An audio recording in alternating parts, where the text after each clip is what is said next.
Started. So good morning everyone, and in this class we will be talking about defects of vision and their correction. So in the last class we spoke about functions of eye and the parts of the human eye. In this class we will now understand as to how does the what are the various defects in the eye we have, right?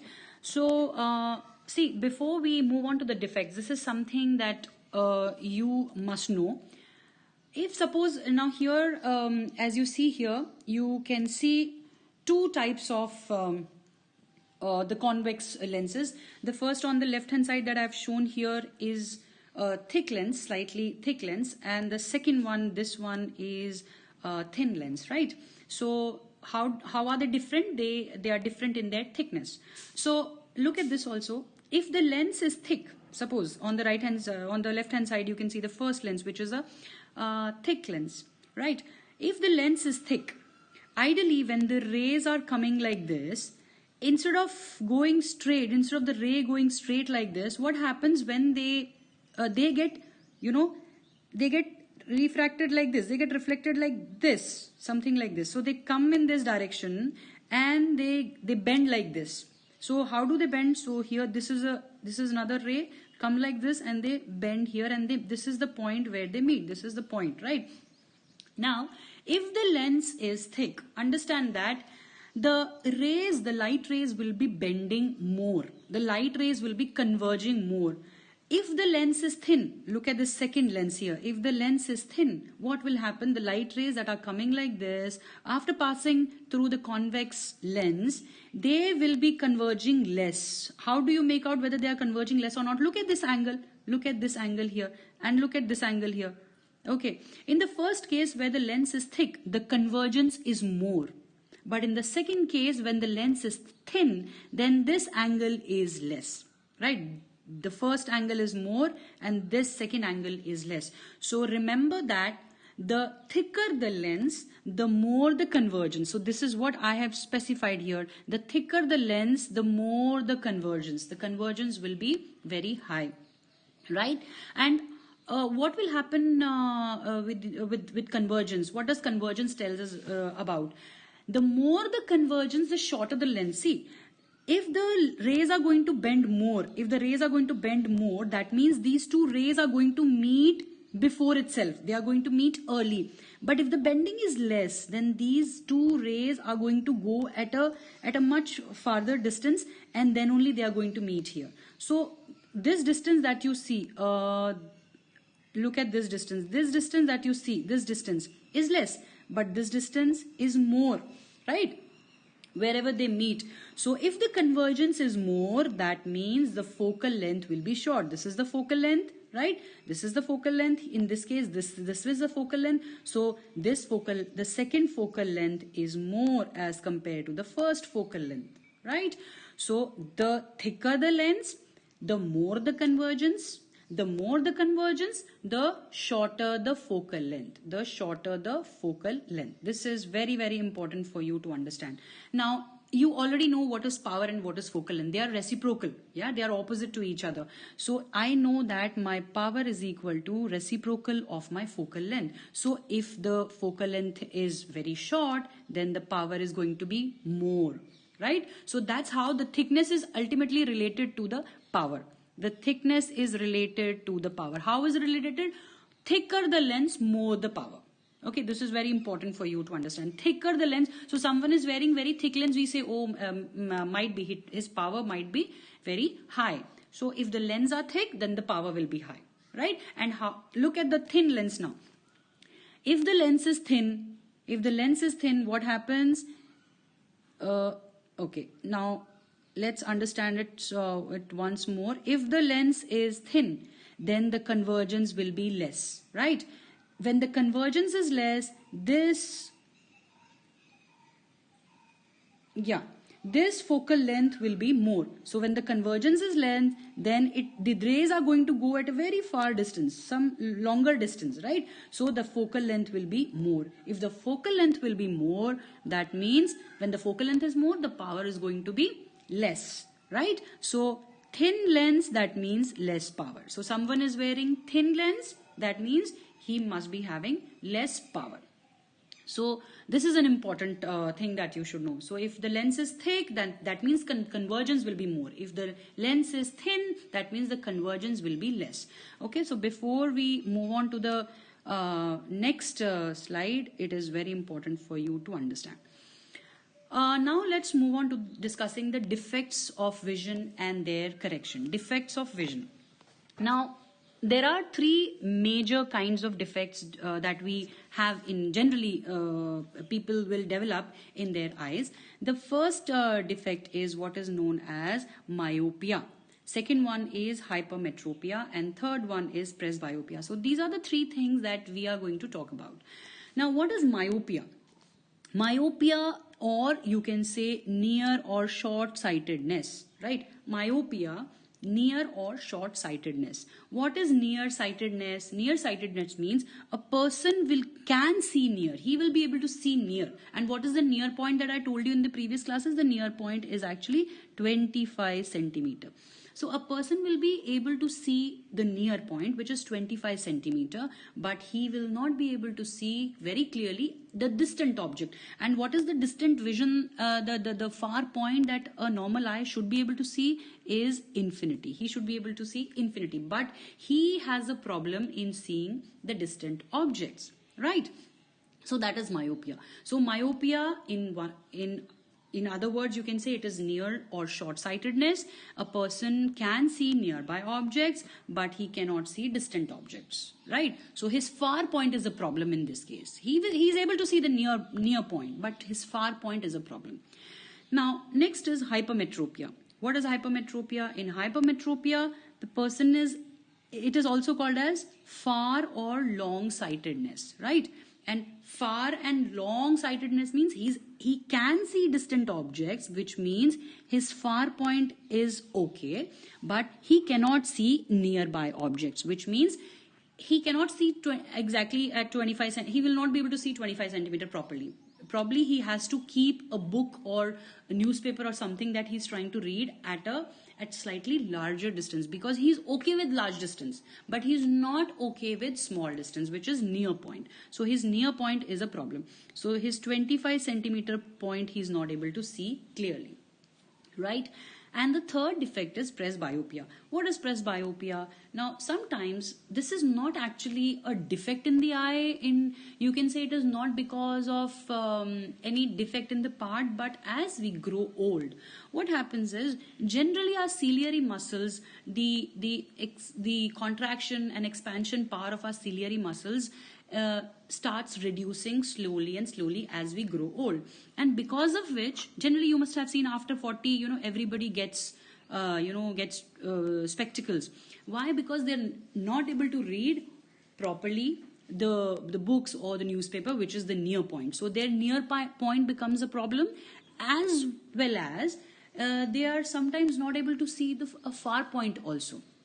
So this is basically because of it's an aging process. Because of age, they're not able to see. The far point is also a problem and the near point is also a problem. So both are issues. So this is presbyopia, right? So let's discuss these defects one by one. So now what I've done is I'm not taking myopia separately and hypermetropia separately. I want you to understand them, together, so that you clearly understand the difference between both of them also, right? So what is myopia and what is hypermetropia? Now look at myopia. Here, what is the first difference between myopia and hypermetropia? In myopia, a person can see nearby object. He can see nearby objects very clearly, but cannot see the distant object distinctly. These differences are very important. Whereas in hypermetropia, a person can see distant objects very clearly, but he is not able to see the nearby objects clearly. So that is the first and the major difference between the two, right? Now, what is the other difference between the two? In myopic eye, if a person is suffering from myopia, the image of a distant object is formed in front of the retina. Ideally, in a normal eye, look at this, the perfect eye. In a perfect eye, Ideally, the image should be formed here at the retina. This is the retina. So when both the rays are coming like this, so they bend like this and they meet at this point, which is the retina. That is the screen of the eye, right? But in case of myopic eye, the image of a distant object is formed in front of the retina, right? This is the myopic eye, this number 2. This is the myopic eye. So look at this. The rays are coming, the light rays are coming, and they're bending so much that they meet initially just before the retina. They're supposed to meet on the retina, but they meet before the retina. So if they're meeting before the retina, is the image going to form? No, because it is only when both the light rays are falling exactly on the retina, then the image will be formed, right? But somewhere before or somewhere after retina, the image is not going to be formed, right?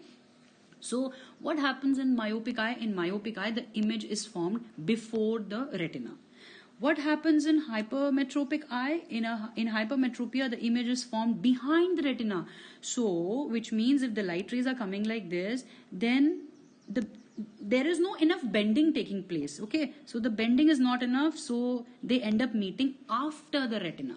So that is the problem with the hypermetropic eye. So why would the bending be more? I told you. When can the bending be more? Either the lens must be very thick, the eye lens must have become very thick, means the convergence is more in the lens, more than what is required. Okay, so if the convergence is more, that means the rays are going to bend more. So if they're bending, suppose they bend more in this myopic case, if they bend more like this, if they bend more, okay, let me just show you once again. Suppose the light rays are, just a second, yeah. Suppose the light rays are coming like, these are the 2 light rays coming. Now, so let's say the bending is more. If the bending is more, then they will go like just like that. So where will they meet? They will meet here. So which means if there is more bending, if the lens is more thick, then the rays are going to meet even before the retina, much before the retina, which is what we don't want, right? So this is what happens. So this is clear to you. What is myopia? In myopia, the bending is much more, and that's why the rays, they meet before the retina. The image is formed before the retina. But in the case of a hypermetropia, the image is formed behind the retina, which means enough bending is not taking place. They're just traveling straight like this and they're meeting here, which is after the retina. So that is the major problem in both. Okay, so now let's move forward. Okay. Now let's see, these are the causes. Okay, why is that there is too much bending? Why the rays are meeting before the retina? Why they are meeting behind the retina? So this is something that we are going to now look at. So in the case of myopia, this defect is due to 2 reasons. Okay, very, very important. These reasons are, it is due to 2 reasons. First is excessive curvature of the eye lens. Second is elongation of the eyeball. Now first understand the second point, this elongation of the eyeball. Suppose this is the first one that I've shown you, this one. This is a normal eye, okay, where the 2 rays are actually meeting exactly at the retina. So this is a normal case. Now elongation of eyeball. What do you mean by elongation of the eyeball? Suppose the eyeball becomes, large. The eyeball becomes big. So let's see. Now here, this was the retina in the normal case. Suppose the eyeball actually becomes big. It gets elongated like this. Look at this case, the second case. If it gets elongated, which means it becomes big, the rays were meeting at this point only. See, the rays were meeting here only. But if the eyeball becomes big, something like this, now where does the retina shift? The retina shifts here. The retina is now here. Right? This is the retina. But where are these 2 rays meeting? The rays were meeting before itself. Which means if the eyeball becomes large, becomes enlarged, then the 2 rays will meet before the retina and not on the retina. So if they meet before the retina, are you going to see, is the eye going to frame any image? No.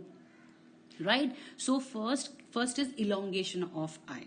If the eye becomes big, then the retina shifts ahead and the 2 rays will meet wherever they were meeting initially. So the rays are are meeting before the retina. So that is the first.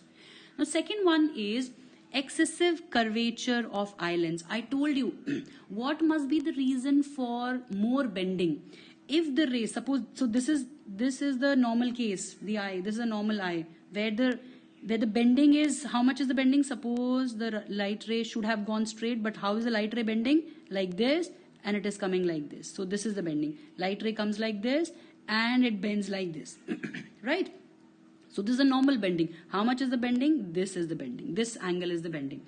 Now look at what happens in a myopic person. Now because there is excessive curvature of the lens, what is the curvature? Lens has become this thick. If the lens becomes this thick, then the bending will be more. So if the rays are coming like this, then they will bend more. So they will bend more and they are going to meet here. So, but the retina is here. This is the retina. But the rays are meeting before the retina. So that is the second cause. So there are two causes of myopia. First one is excessive curvature, and another one is the elongation of the eye. If the eyeball becomes large, right? So these are the two cases. Now look at hypermetropia. In hypermetropia, it may be because of two. First is if the eyeball becomes too small. Now look at this first figure. This is the normal eye. Suppose in the case of this normal eye, this is the retina and the image is perfect. Both the light rays, they come like this and they bend like this and they meet exactly at retina. So perfect, right? Good vision, normal vision.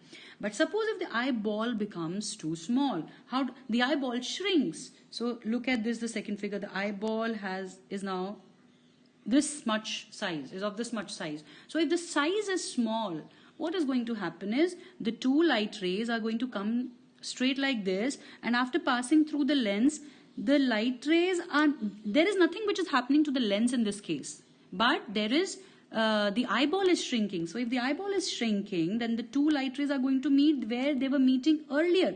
So look, they are meeting exactly at the same point, but so nothing is happening to the lens, but because the eye is shrinking, now the retina has also shifted inside. So, but the two light rays are meeting behind the retina, right? So, first reason is that the eyeball becoming too small, right? Now, look at what is the second reason? The second reason is the focal length of the lens becoming too large or less curvature. So you may just write less curvature of the lens, or the focal length of the lens becomes too less. What happens when the curvature of the lens becomes less? Curvature means the size, the thickness. If it becomes less, so suppose this was the normal eye, the normal vision, the normal eye, okay, with the normal thickness. But suppose if the lens becomes thin, excessively thin, then I told you, we studied in the previous slide, if the lens is thin, then what will happen?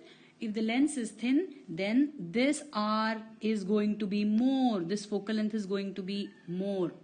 Okay, so that's why if the focal length of the eye becomes too long, or if the curvature becomes less, then also the person, both the rays are going to meet beyond, and that's how a person that's how the hypermetropic eye will be behaving, right?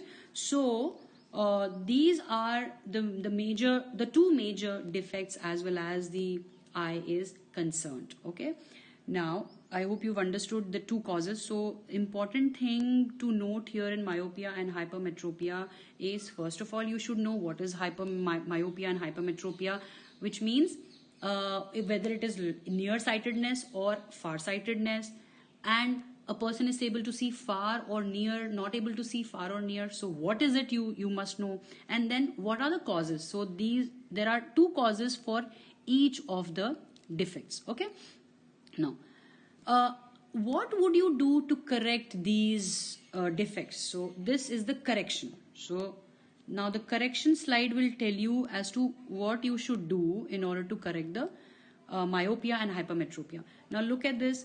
the defect is corrected in this case. In the case of myopia, the defect is corrected by using concave lens. Why would you use a concave lens here? See, you already know that in case of myopia, the image is formed before the retina. The image is formed at this point, which is before the retina. So if the image is formed before the retina, that means you don't want to form an image before the retina. So you would want the light rays to get a little more diverged. You don't want more of convergence. You want slight amount of divergence initially. So which is the lens which will give you divergence? The lens which will give you divergence is a concave lens, and that's why, look at this, you would use a concave lens before the eye, so that if the light rays are passing through the concave lens, then initially, see, in the first case, the light ray are coming like this and straight away bending.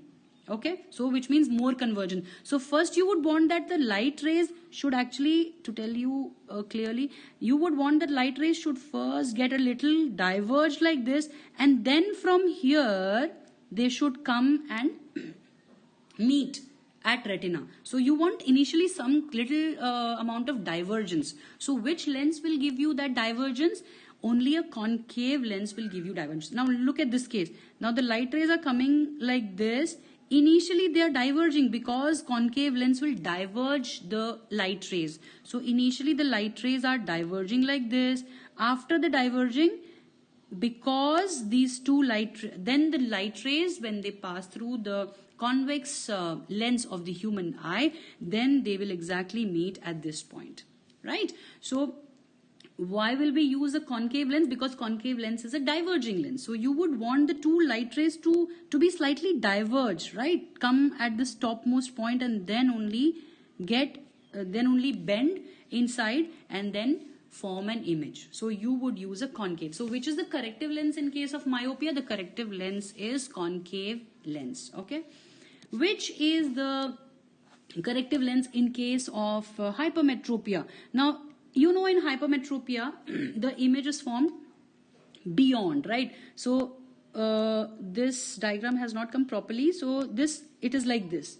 It is something like this here, right? The image generally is formed behind the retina, something like this. So this is where the image is formed. Okay, this is where the image is formed behind. So that means what? If it is formed behind, that means there is less of convergence. So you would want the light rays to converge more. If the light rays converge more means the light ray come like this, and the light rays converge more means more bending, so that they can exactly form an image at retina, right? So what would you do? Which is that lens which will converge the light rays? The lens is your convex lens. So you will use a convex lens in this case, right? So because convex lens will converge them more. So instead of coming straight like this, the light rays will be converged slightly, and so that from here the light rays can directly go bend like this and form a image on the retina. Okay. So is that clear to you? If you've not understood, let me just explain to you. Suppose you have a myopic eye, right? In the myopic eye, what happens? Suppose if this is your normal eye and this is your lens. So in the myopic eye, the light rays actually come like this and they bend more. So they bend before the retina, right? So you don't want that. You don't want more of bending. So if you don't want more bending, you don't want more convergence, which is that lens which will give you divergence? You want it to diverge a little. You want divergence. So what kind of lens will you use? You will actually use a concave lens in front of the eye, so that when the light rays are coming straight, look here, the light rays actually were traveling straight, but now the light rays will travel straight, and this is your normal eye lens. So what will happen is this light ray will actually diverge the light rays slightly. Now that the rays are already diverged, they will meet exactly at your retina, which is at your R. So this is what is going to happen, right? But in the case of let's say in the case of hypermetropic eye, so suppose if this is your eye here, and this is your lens. Okay, so what will happen in the case of hypermetropic eye? The rays are meeting beyond. So suppose these are the light ray which are coming straight like this. So light rays are meeting beyond here. So which means the convergence here is less. They are not bending more. They need to bend more. So if they need to bend more, what that means, you need a lens which will converge the light rays. So which is that lens which is going to give you more convergence?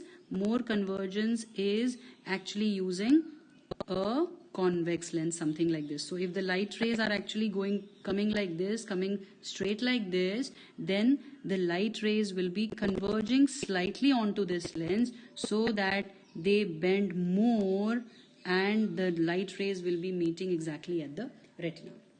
Okay, so sorry for my drawing and hand, because I'm not really used to draw it with my hand like this on a screen.